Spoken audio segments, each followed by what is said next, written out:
In previous lessons, I explained that one of the main reasons why people get depressed is they fail to respond properly to the bad situation they are in. They fail to respond to the people they don't like and also the circumstances they find themselves in. Pero madali ba yun gawin? Madali ba to respond properly sa mga challenges na dumadating sa buhay natin? Ang totoo hindi. Pero bakit mahirap? Bakit mahirap mag-respond properly? Ano ang kulang sa atin? O ano ang dapat natin i-develop in order to respond better? Ako, I believe we find the answer in the story of the first two kings of Israel. Sa storya ni Saul and also sa story ni David. Their stories are a contrast of leadership styles. Eventually, David became known as Israel's greatest leader, while si Saul naman was someone the Jews did not want to be compared to. Why? What was wrong with Saul? The quality traits that made David great is the trait that made Saul fail. Ako, I believe that Saul could have been the greatest king of Israel kasi siya ang unang handpicked king by the Lord. Si God mismo ang namili. So therefore, he was special. We see this story in 1 Samuel chapter 9 verse 16. Basahin ko ha. Sabi diyan, "About this time tomorrow I will send you a man from the land of Benjamin, and you shall anoint him to be prince over my people Israel. And he will deliver my people from the hand of the Philistines. For I have regarded my people, because their cry has come to me." God chose Saul to be a prince over his people. God sees him as a prince. Bakit tawag sa kanya prince? Because God remains the true king of Israel. Israel is a special set of people. Pinili talaga sila ni God to be part of His kingdom. Aside from being the heir of the king, a prince is the one who implements the king's plan. And according to 1 Samuel chapter 9 verse 16, one of Saul's responsibility is to deliver Israel from the hands of its enemy. In 1 Samuel chapter 15 verses 1 and 2, God gave Saul an important duty. Kasi nga siya ang prince ni God, siya ang taga-implement ng gusto ni God mangyari. Ito yung command. Let me read verse 1. Then Samuel said to Saul, "The Lord sent me to anoint you as king over his people, over Israel. Now therefore, listen to the words of the Lord. Thus says the Lord of hosts, I will punish Amalek for what he did to Israel, how he set himself against him on the way while he was coming up from Egypt." Bakit gusto ni God i-punish ang mga Amalekites? In fact, ang instruction is to utterly destroy them. I will show you that mamaya.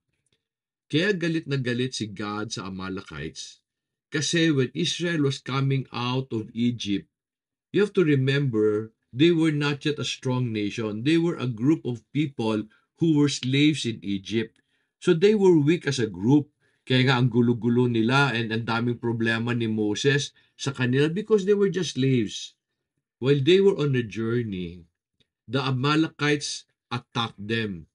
Maski Moses pleaded na wag nila gawin because they were just passing through. The king of the Amalekites during that time decided to destroy these people because they were afraid of Israel also. Kasi ang dami nila. They had 600,000 men. So God was very angry with the Amalekites that he told Saul to destroy them completely. And we see this command in verse 3 of 1 Samuel 15.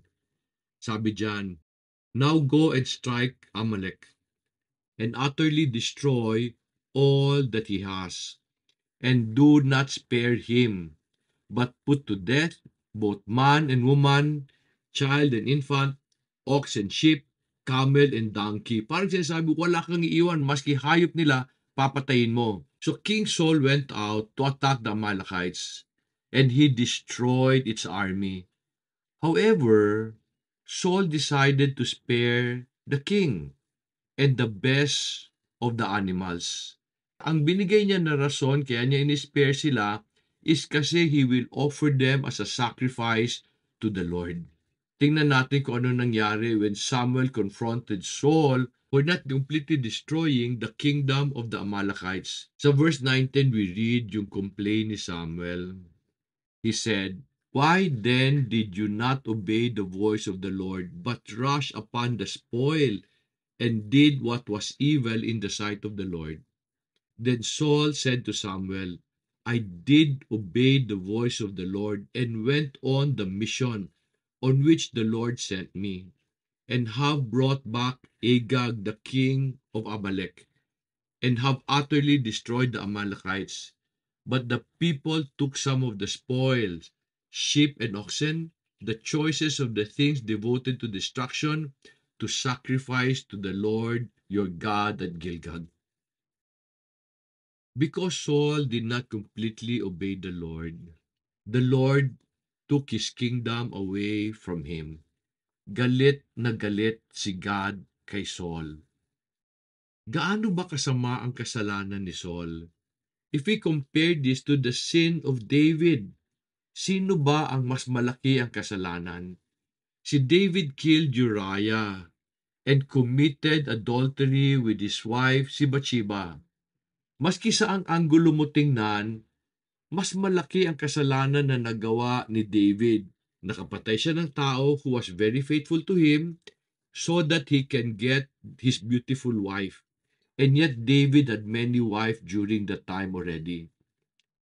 Pero ang tanong, why did the Lord love David and rejected Saul?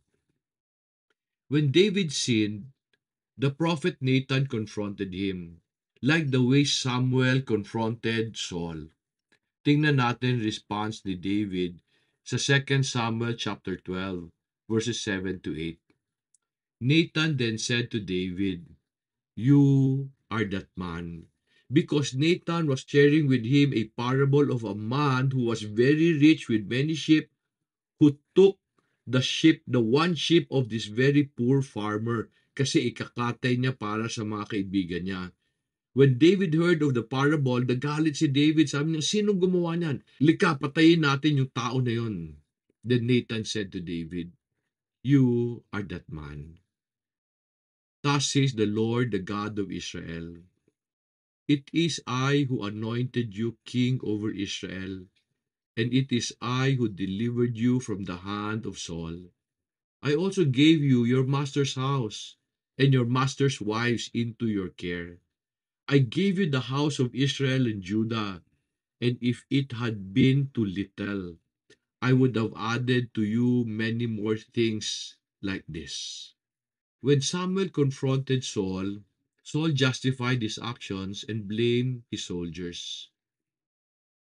Si David responded differently. He immediately admitted his sin and gave no excuses.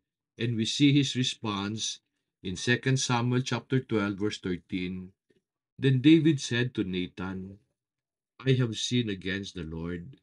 And Nathan said to David, "The Lord also has taken away your sin. You shall not die." I really believe the Lord saw David's repentance. In fact, he wrote a psalm saying, "A contrite and broken heart you will not reject," because he went to the Lord crying for the sin that he has committed. Ano ang pinagkaiba ng response ni David sa response ni Saul? What made David's response acceptable to the Lord and yung kay Saul hindi? The difference between David and Saul's response is explained in 1 Peter chapter 5 verse 5, and it reads, "You younger men, likewise, be subject to your elders, and all of you clothe yourself with humility toward one another. For God is opposed to the proud, but gives grace to the humble." According to this verse, humility invites the favor of men and the grace of God. You need to understand, while God's grace is offered to all, it is only given to the humble. Most depressed people pray for deliverance. They ask God to improve their situation by punishing those who have hurt them and asking that God will bring them to some place better. Will God hear your prayer? Only when He sees humility in your heart. Do you know that the great men in the past have one thing in common? They were all humble. This was the greatest attribute of Moses. Sa Numbers chapter 12 verse 3 we read, "Now the man Moses was very humble, more than any man who was on the surface of the earth." How important is humility? Alam mo, there was this evil king in Israel. He was very evil that one day God sent a prophet to tell them that God will take his life. He was evil. The name of the king is Ahab. He made Israel worship other gods and commit serious sins. When God was about to destroy Israel because of the sin of King Ahab, Ahab humbled himself. So God changed his mind. Let me show you kung saan natin makikita to sa Bible. First Kings chapter 21 verse 29. Do you see how Ahab has humbled himself before me? Because he has humbled himself before me, I will not bring the evil in his days, but I will bring the evil upon his house on his son's days. Kawawa naman yung mga anak niya, no? Kasi sila ang naka-experience ng punishment. Hindi sila na-punish because of the sin of Ahab, because even the descendants of King Ahab were evil themselves. Are you depressed or feeling very bad today? Have you been praying for deliverance, yet nothing good has come? Is it possible that God does not hear because there is arrogance in your heart? According to Second Chronicles 7 verse 14, God will only hear our prayer if we humble ourselves and seek His face. Let me read that verse. Sabi ni God kay Solomon, "And when my people who are called by my name humbles themselves and pray and seek my face and turn from their wicked ways, then I will hear from heaven, will forgive their sins, and will heal their land." To seek the Lord's face is to want what He wants for you. Kaso lang most of the time, baliktad parati ang prayer natin. In the Bible, God said, "If you love me, you will obey me." But most people will go to God and say, "Lord, if you love me, ako naman ang i-obey mo. Gawin mo yung gusto ko. Gusto ko baguhin mo silang lahat. Gusto ko na magandang buhay na hindi nagtatrabaho. Gusto ko, Lord, na baguhin mo circumstances ko. Bakit ko pa kailangan magbago ng ugali?" And yet, sabi ko sa inyo that often God puts us in a situation that's difficult not to hurt us, but to grow us. And sabi niya sa'yo, "If you love me, you will obey me." Alam mo, when you insist on what you want and not agree on what God wants for you will never escape your depressive situation. Why is humility important? According to Proverbs chapter 29, verse 23, a man's pride will bring him low, but a humble spirit will obtain honor. Alam mo, God loves you so much that He wants to give you many blessings. Pero pag alam niyang arrogante ka, nang gusto mo lang mangyari yung gusto mo, alam niyang ikakasira mo ang blessing niya. Kaya sabi niya sa Proverbs chapter 11 verse 2, when pride comes, then comes dishonor, but with the humble is wisdom. The trials we go through and the circumstances we are in are opportunities to become a better person. People only become depressed when they refuse to acknowledge their flaws and improve themselves. When they give excuses, pag nagkamali sila para silang sa Saul, "Lord, nag-obey naman ako sa iyo. Kaso sila kaso siya kaso yung circumstance ko, Lord, forced me to do bad things." Which is not true. Because we always have a choice to choose to do well. Karamihan ng taong depressed, nakikita nila yung sama ng ibang tao and sama ng sitwasyon nila. They often fail to see the flaws that they need to change. The only way people who are depressed can reverse their situation is to learn humility. To also say, "Lord, totoo, nasaktan nila ako. Pero Lord, baka may nagawa rin akong mali. Dapat Lord, baguhin ko, tulungan mo ako. Unfortunately, no medical pill can give us humility. We gain humility by making a decision, by humbling our heart and agreeing with the Lord. Lord, there are things I need to change so that I can respond better. Sabi ko sa series na to, I believe there should be no depression. I believe dapat walang tao who's going through depression. Kasi I believe the root cause of depression is our wrong response to the circumstances we are in. We need help to respond better. And that help comes from the Bible and from the Lord.